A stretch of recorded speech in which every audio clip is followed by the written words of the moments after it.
generation has to, some of us have to duck. We never know when, you'll be a part of that generation that, really has to duck when you go to lunch.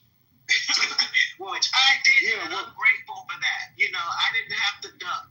Right. Because, there was violence. There was violence, but I was able to take a lot for granted, and I'm very grateful for that. But, hey, say la vie. All right, Blake, this is just a part of the human condition. Go ahead, Blake. Well, yeah, sister, did you want to quickly respond or no? Okay, just want to make sure. Please. Yes. Yeah, am I here? I don't know if my microphone is you're here. You're loud and clear. Rock it up. This thing, I voted already. I voted already, and this thing keeps trying to force me to vote. I'll just say anything. So, Queen, the difference is the problem is the one category is taking and providing the perception that we are getting shot up in our targets and our schools and our churches in a ridiculous rate, as if this is the normal thing you're going to have to deal with as an American, is getting shot up at the CVS or getting shot up at school, when in fact that's not the more likely case of you being shot in America. The more likely case of you being shot in America is, 1, cheat on your wife, 2, go to the hood. That's how you get shot in America in the most case. But like the shootings on the street, though, Queen, we have a solution for it. We don't want to do that because we have to go out and target a certain demographic of people. When you police hard in a certain area, and you children, right? Like we can. No, not at all. No. Homicides at nearly the same rate as the young. It doesn't. Okay, so y'all are cool. That's what I'm saying. I'm not okay with. This is the difference. I'm not okay with it. But let me tell you what happens, and what we've all known for a long time is certain things you cannot do in the suburbs that people do in the city. Apparently not. There's just certain. Listen. Until the demographic from the city comes to the suburbs. That's just the truth. I live in the suburbs. We all look. And yeah, I bet you do. I bet you do. No offense. A guy shot his wife. Excuse me. A guy shot his wife. Blake, are you finished or no? No, I'm just going back and forth. But I don't mind. The cutoffs. But we just rapping back and forth if it's okay. People that are trying to I'm sorry. We can't. Yeah. It sounds muffled. Yeah, I'll yield. Queen sounds like she made a fort in her living room, and she has bad acoustics in it. Blake, you sound like you're standing on top of your car in a parking lot. So that's the problem that we're having here. I'm not trying to be rude. Okay. I'm just saying that we can't hear. Yeah. Okay. Queen sounds like she's in her living room and she's inside. Okay, well, go ahead, Blake, and I'll let you guys go back forth. I appreciate the call. Yeah. I appreciate that. I didn't know that. I like. Yes, ma'am. Go ahead, Blake, and I'll let Queen go back and forth with you. She do. Yeah, she in the living room preparing, waiting for the next shooter. But the thing is, Queen, like when you go to the quote unquote hood, I'm just gonna use that as what we gonna call it.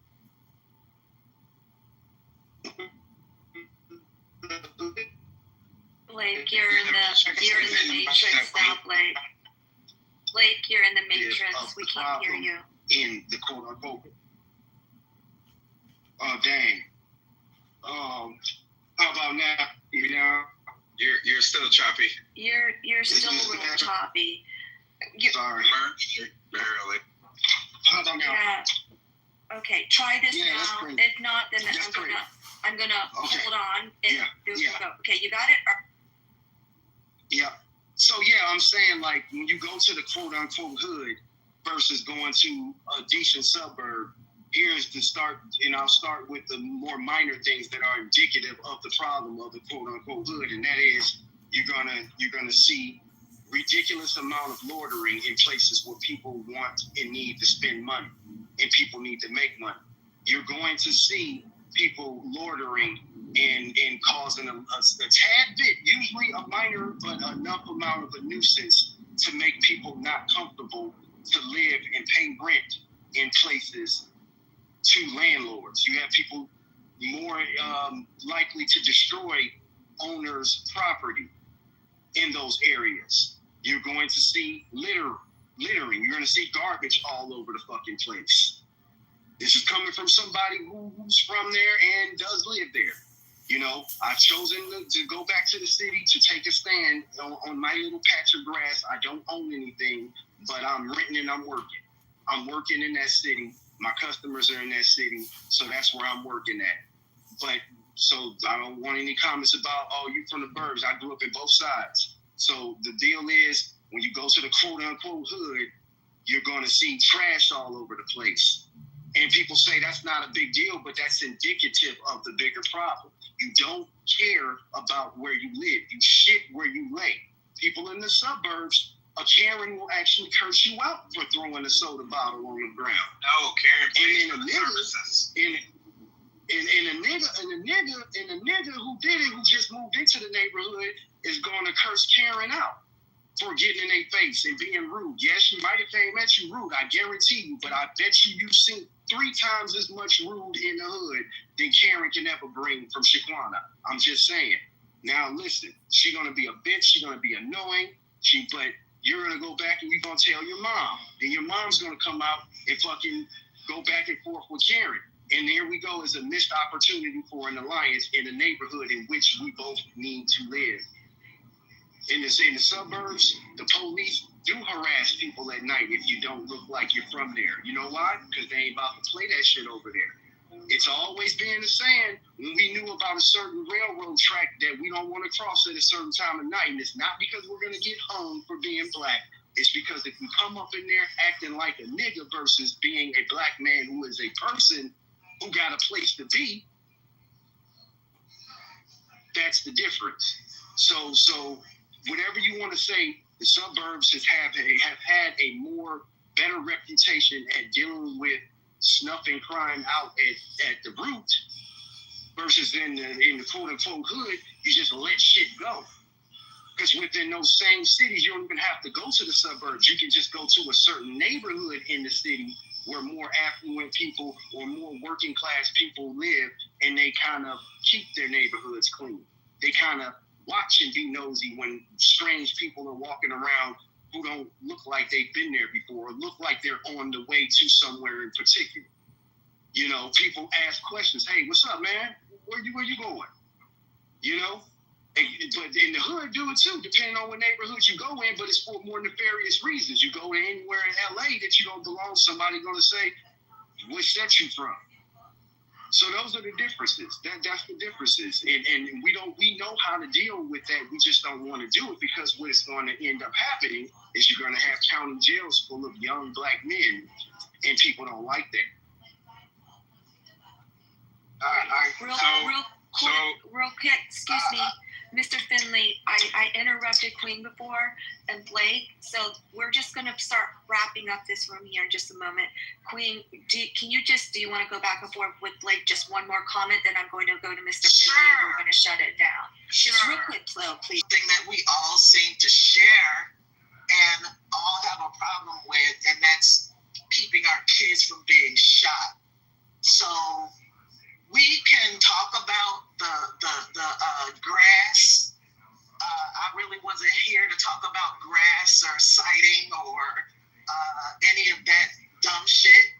I was here to talk about the lives of children, being a parent, knowing parents, watching my kid go to college and have to worry about some fool busting into his classroom and shooting him, right? I think that instead of focusing on socioeconomics and the differences between a poverty area with uncut grass and a middle class area where they may have money to pay somebody to cut their grass, I think we should keep the focus on keeping these children alive, which we're all seem to be failing on because we want to. Well, we know what we want, right? We want our guns, and I love that for y'all. Y'all can keep them, but again, don't act surprised. When you see on the news the consequence of that. That's all I'm saying. Got it. Thank you. I love that back and forth contention between Black and Queen. Mr. Finley is going to be our last speaker, and then we're going to go ahead and close down the room. If you are in the audience and have a pink ticket, please join. The house is pinned up to the top, the political compass. And if you have any room suggestions, flood Brad's DMs. Send him the most random, stupid shit you can ever find, to include how to use a crock pot. He just sent me a text, and he's eating burnt slop now, so Brad is not living his best life. So, Mr. Finley, and then we're going to go ahead and close. So I was just going to say that to earlier comment that Blake made with respect to gang violence, we did figure out gang violence. Gang violence is no longer these turf wars that we had in the 90s in which random people were getting killed. Now the stuff is more targeted because it's those that are involved. That is a different problem, not the same problem that we had in the 1990s. Number one. Number two, there's comparison between neighborhoods. The only reason that I live in an upper class neighborhood, the only reason our neighborhood is not in shambles is that's not a hood thing. People in the hood, quote unquote hood, don't have people to pay people to come pick up the trash. That's the reason why it's like that. So this idea that's the reason why the criminals is that you're making that reach is wild at best. But I'm gonna leave it there. I'm totally gonna leave it. All right, I heard that, KK. I didn't find that funny, and this shit is just ruined so much for that fucking meal. I did. Well, that's what you get. There's a thing called Uber Eats, sir, and like TV dinners frozen. I should have just cooked it outside built a fire outside in the yard and cooked it. Exactly. That would have been fine. Thanksgiving. So, Brad, do you want to close this out then, please, sir? Yes. I want to thank everybody for coming today. Thank you so much for entertaining my afternoon and bearing with the abusive treatment that KK has lavished upon me so heavily. We thank you so much as always. Please make sure you follow us. We're going to be here usually on the afternoons. We'll figure out a schedule, and we'll get better with the topics, a little bit more nuanced. We're shaking the rust off. 1 to 4 Central Time. If we need to, we'll open it up a little bit earlier to get you East Coast cats in. But we're going to try. We're working with this, and hopefully you enjoyed today. Come back tomorrow and see what else we got in store. Is there anything else, KK? No, sir. So I'm going to go ahead and close the room in 3, 2, and 1. Thank you. Have a blessed day.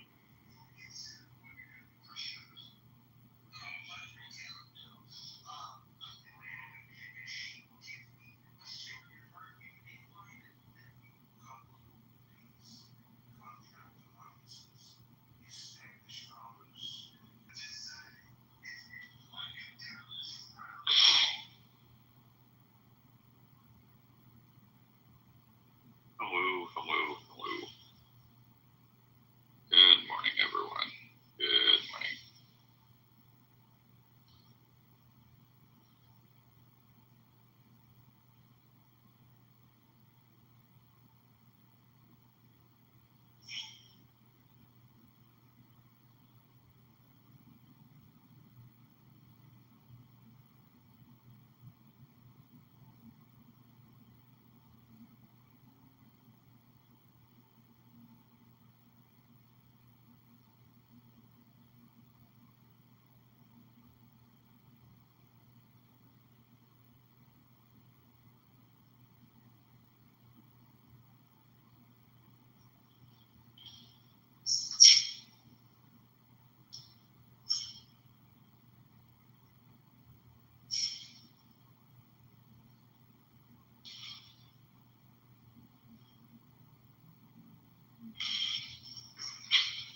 Hello, what's up? How are you? You're the first contestant on Ask a Christian. Yay!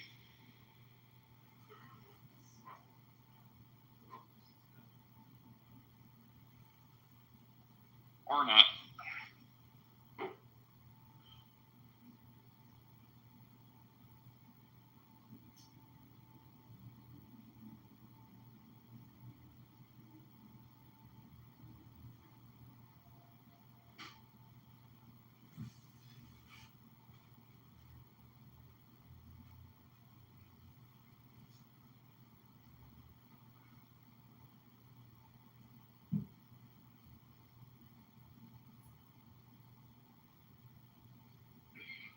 Good morning.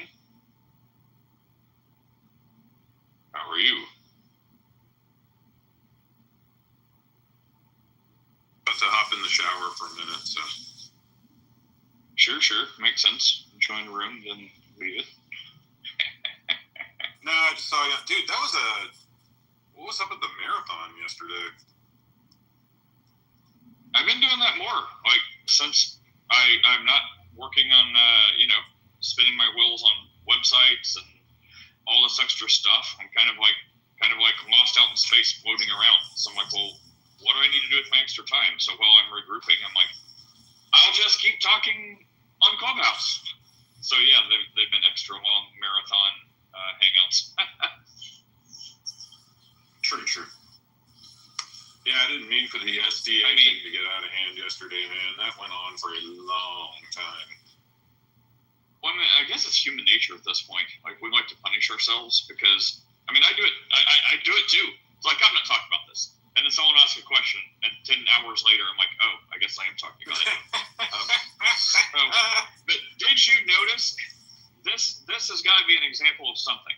Like, the Calvinist and non-Calvinist got along with hardly any opposition whatsoever.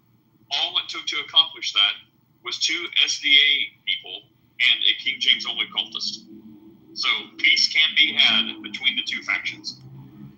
Well, this is true, but at the same time, like, the non-Calvinists did behave themselves. Like, I don't care to get into Calvinism with people, but when they say crazy stuff or they make little snidey comments, like, I let some of the snide comments slide yesterday, but like, overall it was peaceful because the aggressors decided not to aggress.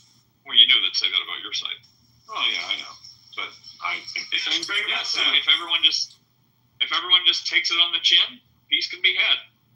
That's true. All right, I'm gonna hop into the shower, play yourself some music, actually, you know what you should do is. He's making my own music. Yeah. What should I do? So there's a brand new Robert Gottfried out that just came out yesterday, or maybe a few hours ago. That's about revolutions and Christianity, and it's really good. It's only 20 minutes long, and it goes into a lot of stuff about the American Revolution that you probably didn't know, and the establishment of religion with the federal government and all that jazz. And then it goes into the French Revolution and a compare and contrast between the American Revolution and the French Revolution. It's super interesting. You should check it out. I mean, if you got nothing to do before people start coming in. Oh, I'm playing Fortnite. Ito was here for like 2 seconds. Mike? All right, well, I'll hop back out here in a minute. All right.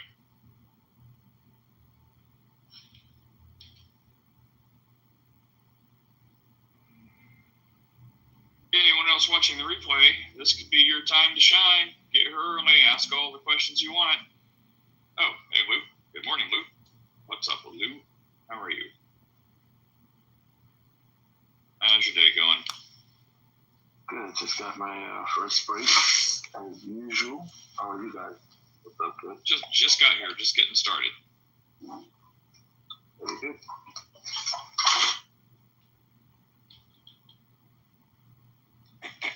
Yo, what's up with the podcast, man? Who do I have to call to complain to?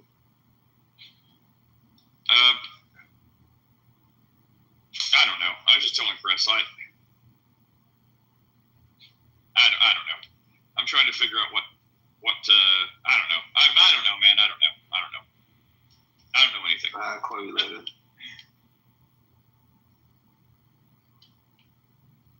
Yeah. Not sure what to do.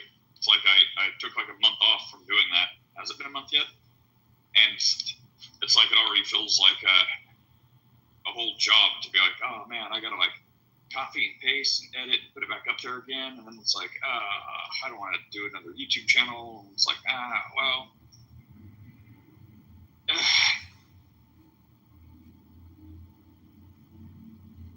And then also it's been like, very unorganized. Like, it's been going like 9 hours. But it's also, not really had structure. But it never has structure. So I don't know. I'm like, well, how much staying in my lane do I need to do? And then what even is my lane? So yeah. It's like, do I just stay here and do like extra long hangouts like the Google Plus days? But then, people can see them on replay, which I have started doing again, but I'm kind of regretting it because I'm like, I don't want to be like fighting and political. And then half of it is fighting and political. Hey, Michael. Morning. So, yeah, I don't know, man. I don't know. What I need is probably someone who's good at this stuff with structure and stuff like that can, I don't know, do all the stuff you want done. Lou, you want a free job? I wish I could, man. I really do. I really wish I could.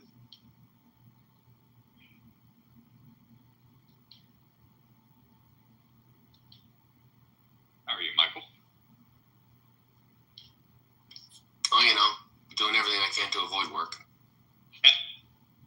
And then it's like, the last thing on that, it's like different groups seem to like different things. So, like, Rumble, it's hard to get any traction at all. YouTube, I can't really tell what they like. And then BitChute, it's like, that was actually the biggest audience of listeners. But I think they really liked all the political conspiracy theory stuff, which is super interesting and entertaining. But I'm like, how much do I want to go out of my way to get us all on some kind of list talking about like conspiracies that are probably true? No one's getting paid. So it's like, let's just talk about stuff that's like sensitive topics and not even the gospel. So I don't know. That's where I am. So not even the gospel. Well, we're talking about conspiracy stuff, like aliens under Antarctica and things like that. See, I just did it again. Yeah. So I don't know, man. I don't know. Hey, Wanda, hey, Floki. You're having a midlife crisis right here, live on air. Dude, Great. I think so. Oh my gosh. But hey, if this is the extent of it, and I don't have to like go buy a Corvette or anything like that, I guess that's okay. Yeah, if the extent of a midlife crisis. If you're gonna have a midlife crisis, at least buy a Porsche. Come on. I can never do that. You just call me a Porsche. Because that's how it's pronounced. I know. And then there's people like, yeah, man, I got a Porsche. And there's people that's like, you mean a Porsche? I'm like, Yeah, that will land me in jail because I will slap that person. It's hysterical because when my wife and I were in Germany for our honeymoon, so we went to Germany. We rented a 911 there, drove to the Nürburgring, drove around the Nürburgring, and stuff like that. And there was a guy there that was like, oh, this is really cool. Look at these Porsches here. And the side eye that he got from everybody was just like insane, and he immediately felt like a small person. It was interesting, and like he expected to hear that music, that kind of like wah, wah. You're sure not the guy who like buys a Porsche jacket and doesn't have a car. Yeah, what's funny is that gets railed on a lot. So almost every year, when we're not away, they do basically the tutor, or they keep changing it from tutor to like IMSA and all these different things. Anyway, the sports car challenge at Canadian Tire Motorsport Park, just east of us. And the years that I do go, I buy tickets for the Porsche Platz, which because Porsche always has a big thing there, and they had like if you own one, then you can get people like the guys from Porsche Motorsport. Like if you the first year I was there was a guy who had a GT4, and he got the guys there to hook up and tune his ECU, and he went from that car normally has 420 brake horsepower, and this is a guy that I keep in touch with. His name's Erwin, and so the Porsche Motorsport guys they tweaked his ECU, and he took it to a place and put it on a dyno, and it was 505 horsepower after they tweaked it. And like just amazing. But I don't want to get my warranty voided, so I don't do that. Yeah. Wait. That brings a question. Should Christians buy expensive things? Should we be doing that as Christians? There's no reason not to. I mean, if you have, follow Romans 14 convictions. I mean, the Bible clearly, you see poor people, you see rich people. If people love, I mean, you know that answer. If people are in love with their money and treat it beyond just a tool, that's very problematic. And I think if you have a vulgar display of wealth that you're like, yes, I have billions of dollars, I have every nice thing, my toilets are made of gold, and you're zipping past every a hungry homeless shelter doing nothing. I mean, that probably says something you want to check, do a heart check on. But no, if you're like, yeah, man, I'm a Christian, I'm moderately wealthy, I have nice cars, I like nice cars, that seems fine. I'd say, be generous with giving and stuff like that for people that need it. And then it's like, no, I don't know anyone that needs it. It's like, have you tried looking? Or are you like, nope, I was driving so fast, I didn't see. Yeah, I drove so fast on the way to work that I didn't see a single person needing money. It's like, slow down to 60 miles an hour and see if there's someone that maybe you could hand out a gift card to. I don't know. But no. Just having wealth and nice stuff is not in and of itself a bad thing. Do some good with that money. Amen. I like to say, act your wage, right? Be responsible, and no matter where you at in your life, give. And giving doesn't mean money. It could be time. It could be space. It could be anything.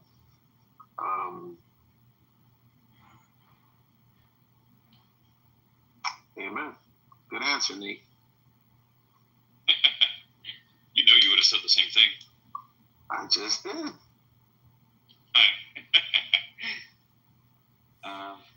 And then there's Michael, who, I'm sure is generous than many Christians, is more generous than many Christians, because he's, talked about him and I guess his giving fund or whatever.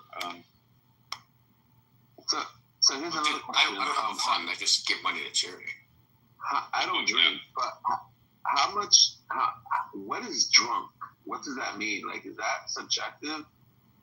I know you can drink as a Christian, but how much is too much? I guess. Is it the buzz? Is it I don't know. What is that? What do you think? I think it's got to be somewhat, the line to crossing it has to be somewhat subjective. Or is it? It's. I'm sorry. Or is it your conscience that's leading when you're too much, when you're doing too much? I gotta go, but that's my question. Yeah, I would say that too. I'd say objective drunk is when people are drunk and passed out. You're like, yep, there's no question, they're blackout drunk. That line, yeah, would be Romans 14, your conscience, right? Because some people will be like, well, when I stumble after every sixth step, that's getting close to the line. But someone's like, no, when I stumble after 2 steps or whatever, I don't know. However they mark that, and then it's as you get more and more tipsy, maybe your line of where am I actually drunk at, you keep kicking that down because you want to keep drinking. So it's oh, well, if I was just starting off this way, I'd say this is probably getting close to that line, I should stop. But since I'm, in a happy buzz, I'm going to say, that line, we're going to move that line a little bit further. And then later that night, when the room is spinning, you're praying to God that you managed to wake up the next day. You're like, yeah, I crossed that line probably 5 hours ago. I'm sorry. So, having been in this position more times than is probably good, the Bible is not bad advice when it says work out your salvation with fear and trembling. So, I would say that is your ultimate guide. Yeah, like it's interesting. Like there are legal positions, right? Like if you're going to get behind the wheel, I don't know what it is in the U.S., but like in Ontario, it's 0.08, right? Like that, anything higher than that, you can be arrested for DUI. But like, I agree with you that it's completely subjective. So, I mean, how many times have one of us come across somebody? It's like, are you feeling okay? Oh, I'm totally fine. Meanwhile, they can't. Yeah. Meanwhile, one eye's going in one direction and the other eye's going in a different direction, right? I'm okay, right? So, I mean, I would say that unless you're talking about, kind of the quote unquote, legal standard, then I think it becomes. Then I think of course, it just becomes totally subjective. But yeah, I mean, that's one of the reasons why, we make sure that, if people are coming over to our place, because, we'll regularly have, people come over and stuff like that, or whatever on a weekend or something like that. And, I've got a liquor cabinet probably sufficient to kill everybody listening right now. But I so rarely drink myself, but it's like, are you gonna, it's like, are you guys sleeping over? We've got space for 4 people, right, to sleep over. So you guys can let one rip. Like I don't care how much you guys drink. Everybody else, there's an understanding that if you come to my house, that you and like I have this rule, like you put your keys by the front door, and I'm the one that if you're leaving, I'm the one that judges whether or not you can drive. And it's only been one time where I feel like, nah, man, I'm not gonna, and I've taken, like, it was like, okay, we gotta get out of here. I went up ahead of them and took their keys. I'm like, I'm not giving you your keys. I don't want to have that on my conscience saying, this guy drinking, he killed somebody or something like that. Yeah. What are the legal ramifications in the U.S. if somebody comes and gets like just ripped drunk at your house and goes and leaves? You mean for the person who lets them? Yeah, like I'm asking out of ignorance. I just don't know if there is a legal ramification for the individual, like for the homeowner. I don't know that either, because I mean, depending how forcefully they try not to let them leave, you could be looking at kidnapping. So I on top of that. So I mean, I don't know. I just don't know that. Felix, how are you? I'm all right. Just listening. You guys were talking about levels of drunkenness and stuff. Like Lou asked the question, biblically speaking, what would be considered drunk? Because the Bible says, you can drink alcohol, but don't be drunk. So how would you know when you're drunk? Is that a conscience thing, or how do you decide that? Well, doesn't that depend on the level of tolerance of the person? That was one of the things we were talking about. Okay. Yeah. I would say I have such low tolerance that a dose of NyQuil, which has 10% alcohol in it, will have me tipsy. Yeah, that's it. As soon as you say that, Felix, like my tolerance is next to nothing too. And so like when we go down south, the bars open at like 10 a.m. and I'm drunk by 10:15. I have one drink and I'm done. Like I'm already like, whoop, yeah, I would not get behind the wheel right now. But it's interesting you say that when you talk about like conscience and stuff like that, because you reach a point where you're like, yeah, I got a buzz going on, but then you kind of hit that tipping point where you're like, no, I'm fine, right? Right, and so it's curious that you see that switch over, right, where you go from consciously aware to not aware anymore. Where you're like, yeah, like this person's so gone, they don't even know how gone they are.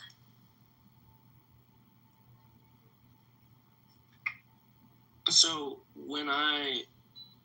back when I was a Christian, or as some people say, thought I was,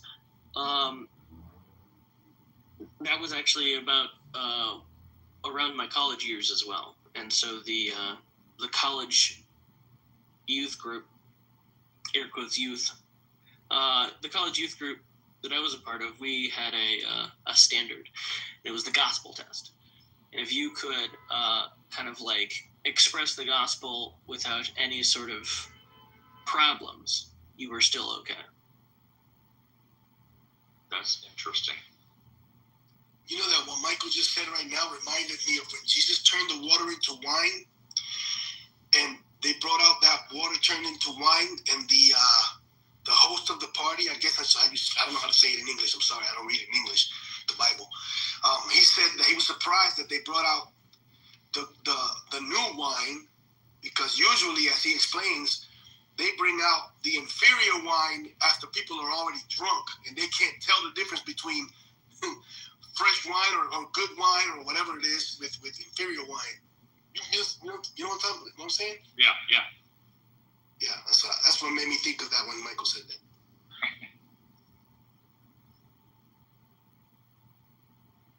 Yeah, wine in general, like wine, I don't like wine. I understand that, there's people like, a good bottle of wine, this and the other thing. And I heard somebody say once, the best bottle of wine is the one you really like.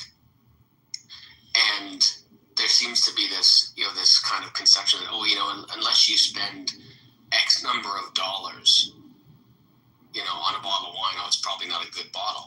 And yet my wife enjoys this. She likes rosé. And so this one bottle of rosé, I guess if we worked at it in your money, it would be less than $10 for the bottle. And it's her favorite wine. And yet there's some people be like, it's like, it's not vintages, it's not, VQ, whatever, blah, blah, blah. That's obviously garbage. It's obviously swill, right? I heard some things, I don't know if they're true or not, but some of it makes sense. Like how people would say about the vintage, they're like, it really only matters for like Italy and Europe, where not every year has like a good amount of sun because it's cloudy a lot, so the grapes don't get, I guess how proper grapes should be. But they're like, if you're getting something from California, it doesn't really matter because they have plenty of sun every year, so every year should be fine. That was one thing. The other thing is, someone said a price point would be around $15, and their reasoning makes sense. I don't know if it's true or not, but they said if it's under $15, they are probably splitting it and adding things like sugars and stuff like that to make it taste better. But they're like, if you just want pure wine, they said like look for things above like $15, so it doesn't have like extra sugars and I guess stuff like that. Again, don't know if it's true, but kind of makes sense because a lot of whenever I was drinking, it's like I was definitely a budget connoisseur, so it's like $6.99, wonderful, and it was very sweet, very good, and probably mostly sugar. But yeah, I just got so sick of, I don't know if it was the sulfates, and people were going to give me advice right now. I've heard it before, I promise, I don't care, but I'm not trying to drink anyway. Like I've been there, done that, probably more than a lot of people. And when I was younger, it was no problem. I'm spiritually, it's probably a problem, but it was no physical problem. You're younger, you bounce back up. But in my older years, it's like there's just a really good chance. It doesn't matter what it is, wine, alcohol, beer, no matter what it is.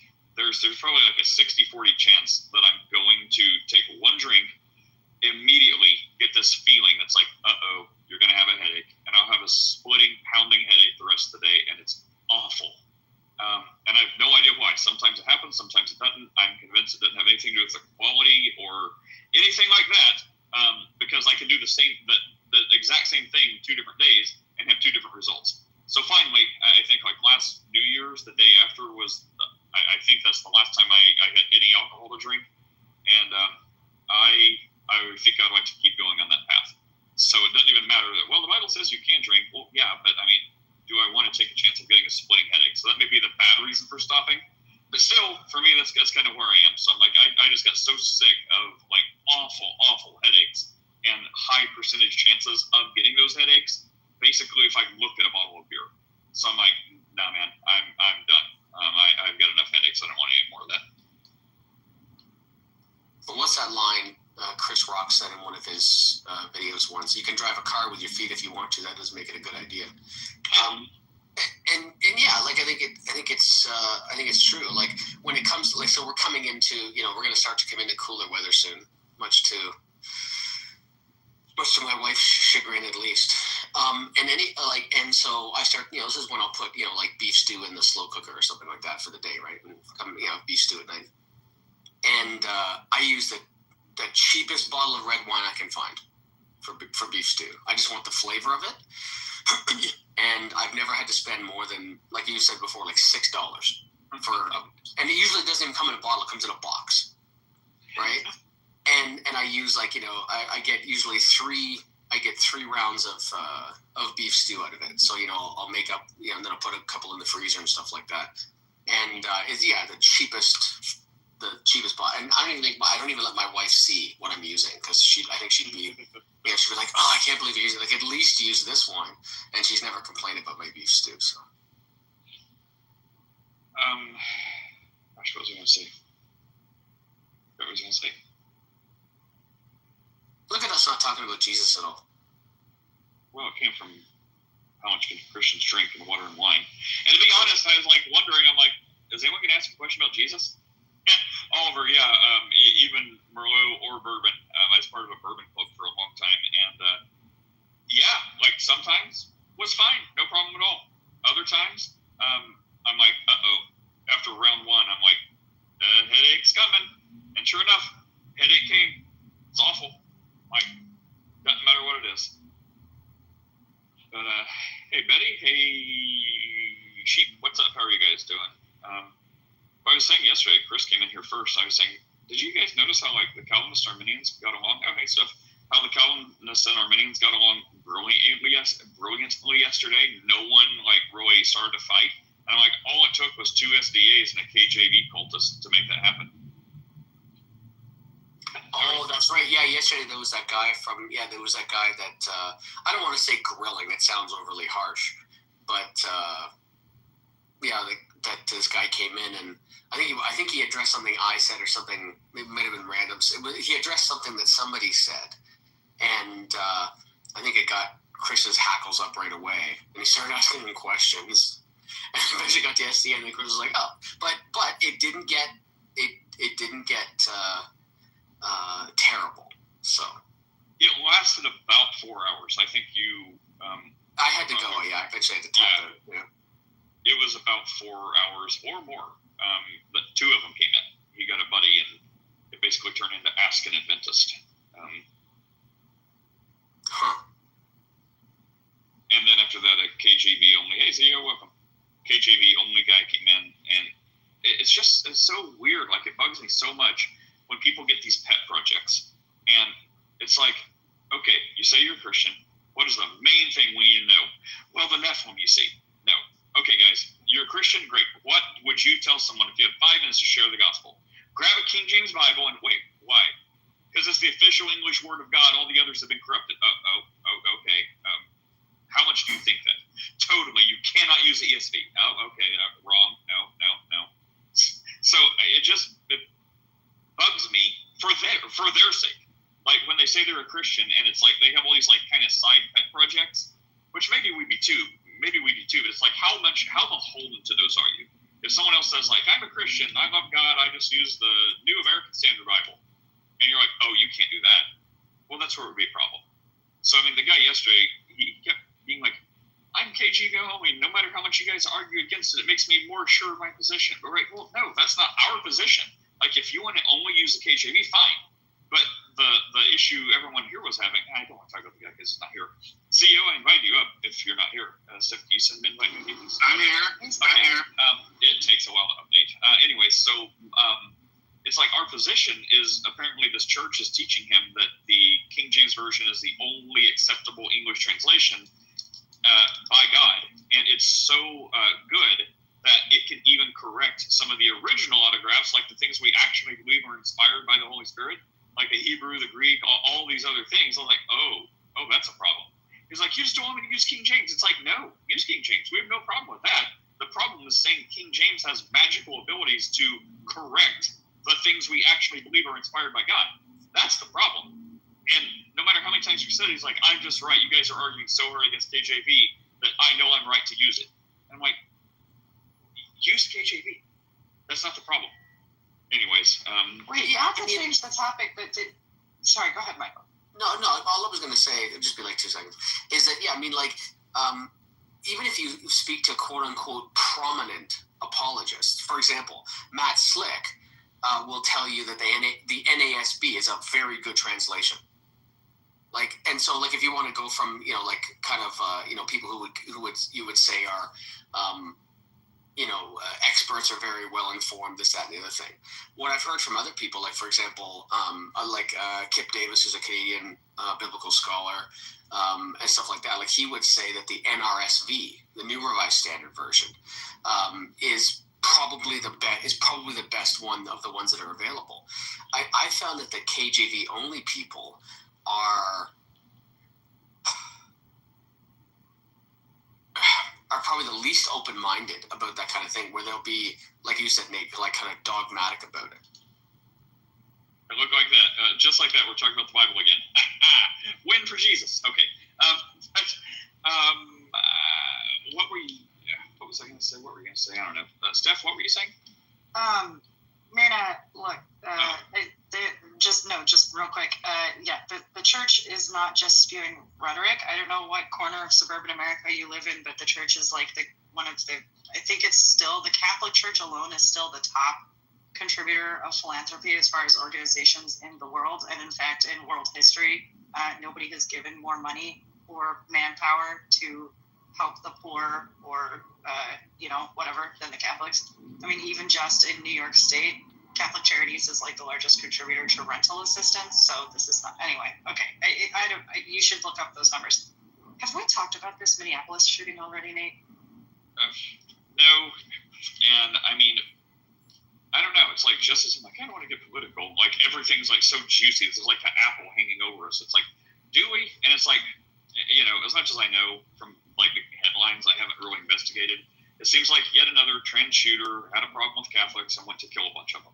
I mean, am I wrong? Is that what you uncovered? Okay, Steph, go ahead, and then I have to say something about it.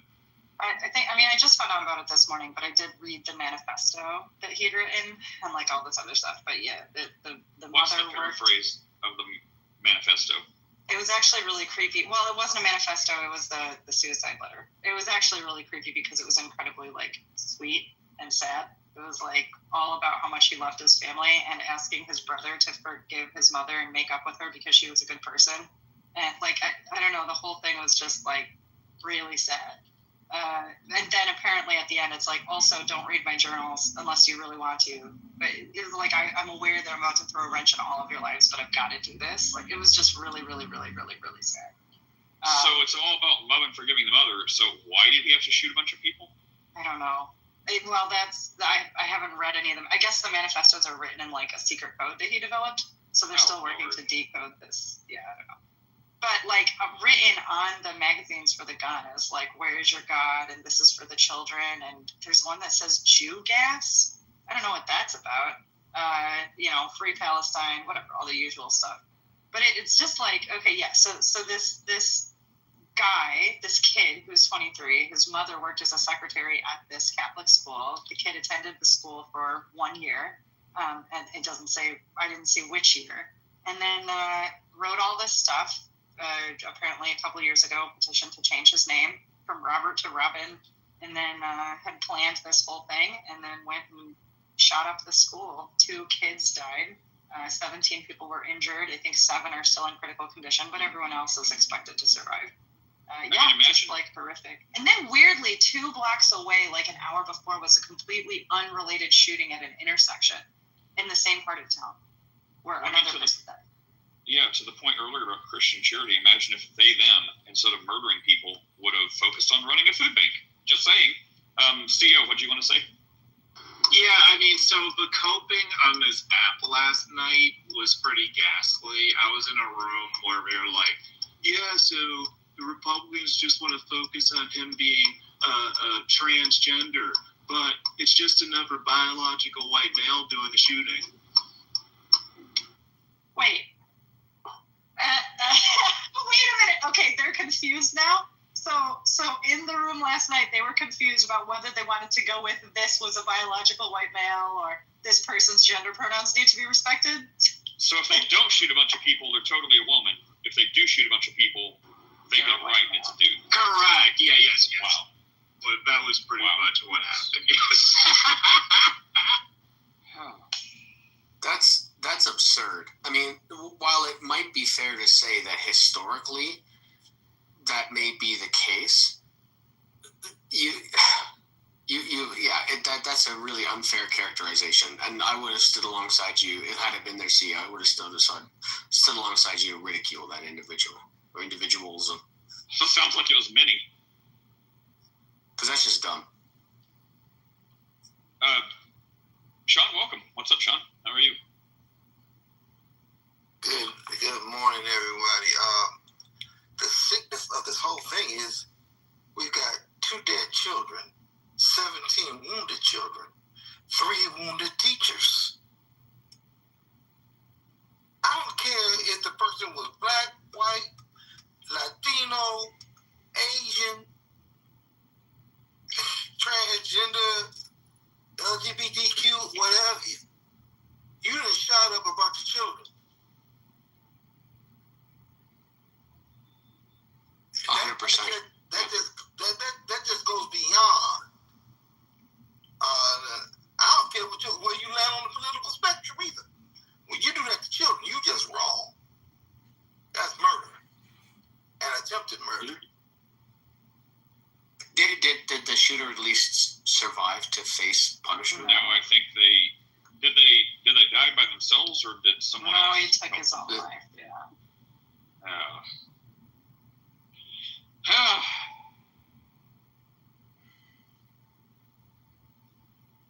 I mean, the mental health gap, I think, is that, like, he writes this note trying to say, like, you know, Mom, don't blame yourself. I forgive you, pretty much, as though that's going to help after the actions that were just taken. Like, of course she's going to blame herself. So it's really strange that he thought that that was going to make a difference and that he went through with this anyway. It's terrible. The letter was just so sad because I was expecting to see some crazy stuff. And there was nothing crazy in the suicide letter except the line that was like, but I have to do that. Like, I have my mission and I have to do it.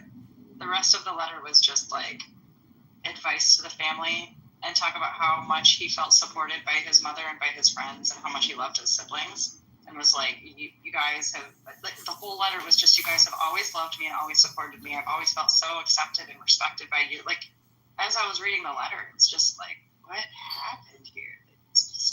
The puzzle pieces don't fit together. Why does somebody who feels this loved and accepted by their family go out and do such a thing? It was actually really eerie. It's like more comforting to see someone write something completely out of their mind. I don't know. I mean, I would wonder, like, you know, any medication or stuff like that. I mean, you know, there's so many questions. Like, I wonder if this could be a cause. Or I wonder, it's like, yeah, that is weird. I mean, you know, just taking what you said, it's like, hey, Mom, hey, love you, you did great, no complaints at all. I'm gonna go shoot up your work now. That was pretty much it. Yeah. Hey, Rod, what's up? How are you, Rod? I want to say real fast. Okay, so we know we wrestle not against flesh and blood. So the race of the person that's committing the crime is not that important because we're really fighting against we're in a spiritual warfare. But I will say, from time to time, we can't help but recognize the race of the person based on the crime that's committed. Like, you know, it was this drug raid and, you know, this and that. And this guy had on this grill and gold.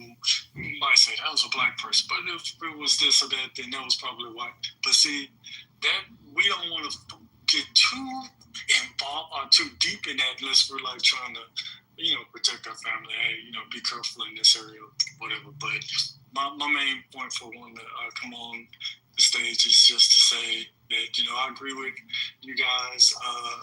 You know, I thank God that, you know, that we as believers recognize that, we as Christians, we're not in that just the physical warfare against race. And that's the sad part about it, because, I go to these rooms, and these they don't like being called Black Hebrew Israelites. The Israelites, they're spinning it and keeping the race war going, and it ought not be. Some of my best friends are white. Most of my best friends are Black. It doesn't matter when you have the love of God. And that's the part that I'm glad that I'm seeing you guys are pushing and defending the faith every day. And that's pretty much it. Thanks, Rod. Thanks for sharing. Sean, continue. Yeah, I was just going to say, I think the race and gender only matters from the sense of you're trying to help understand what the person's life experiences were. So I think that's the only way that it mattered. It's not so much from a pattern perspective. I mean, but like on the flip side of it, we can all admit, like, if this had been like a Japanese woman who did one of these, we would all be shocked, right? I mean, like, let's not pretend we wouldn't. That is true, but also relevant here is like that a trans person is shooting up a Christian institution. Like this is all like, okay, one of the sightings, or the guy had like written, I guess, all the magazines of the gun, and then had released some information on YouTube, and that's what people are kind of combing through or whatever. So one of the events that this guy had cited was the Buffalo shooting at the Tops, which I don't know if you guys remember, but that was like a white dude who shot up a Tops in a Black neighborhood, claiming. I remember that. Yeah.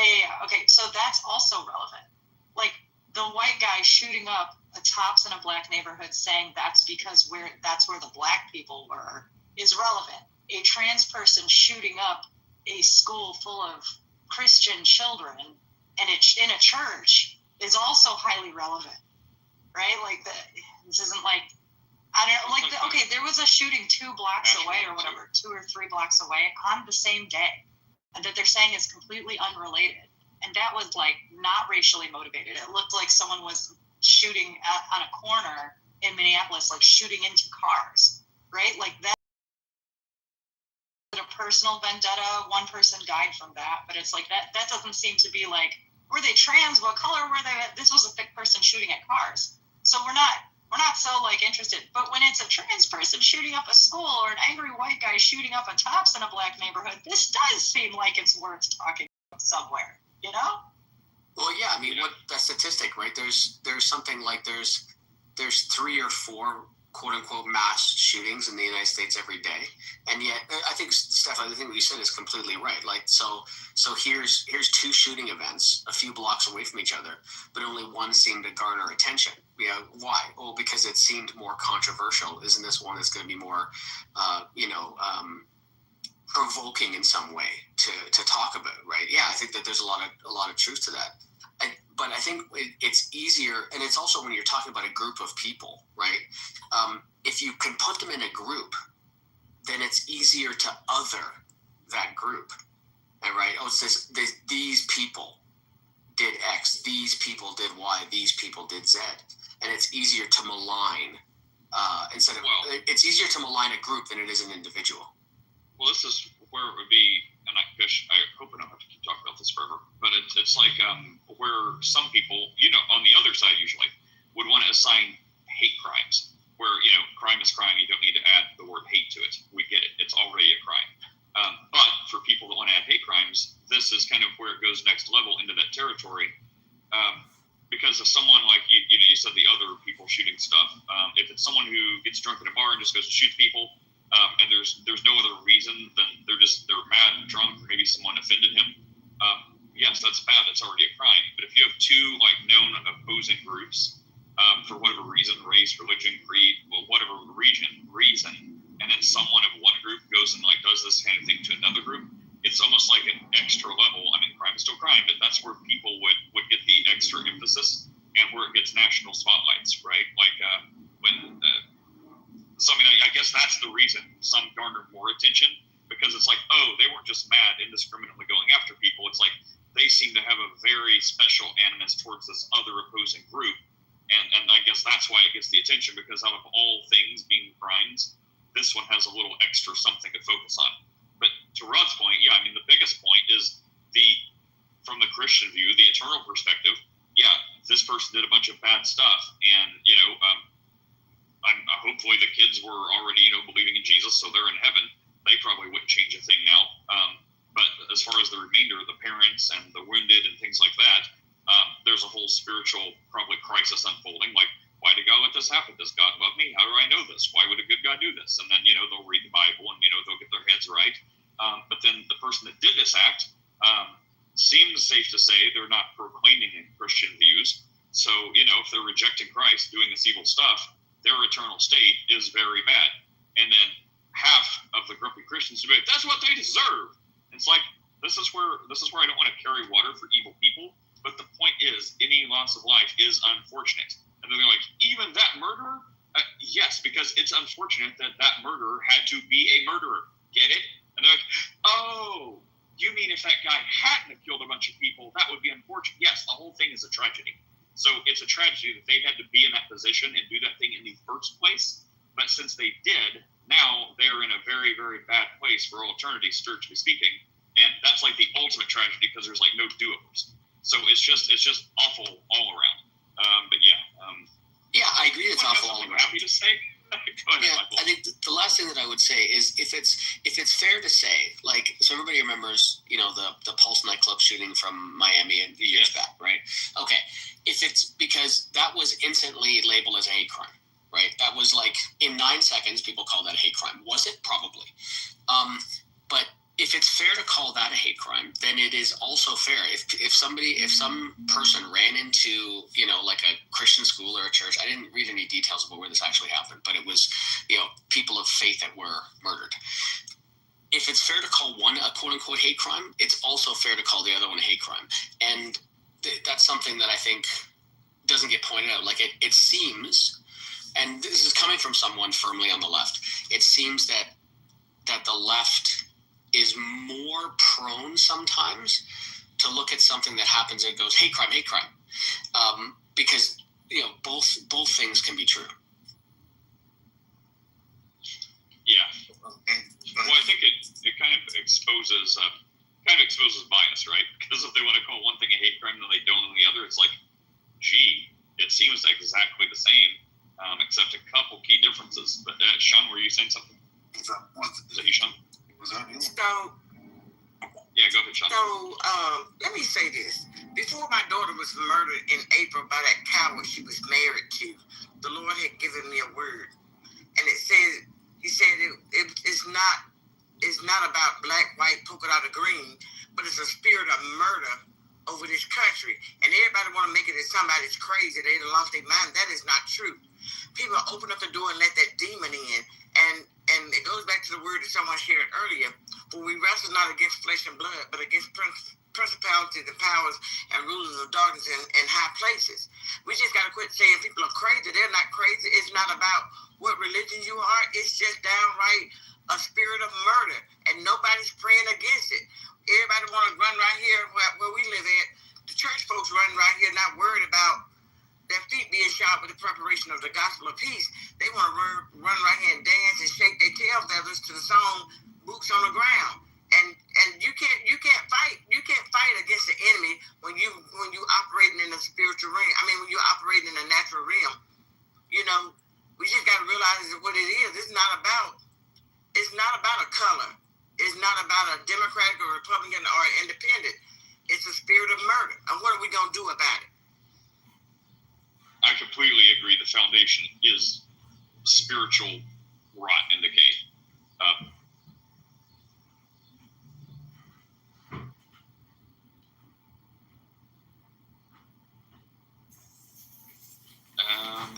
Let's see.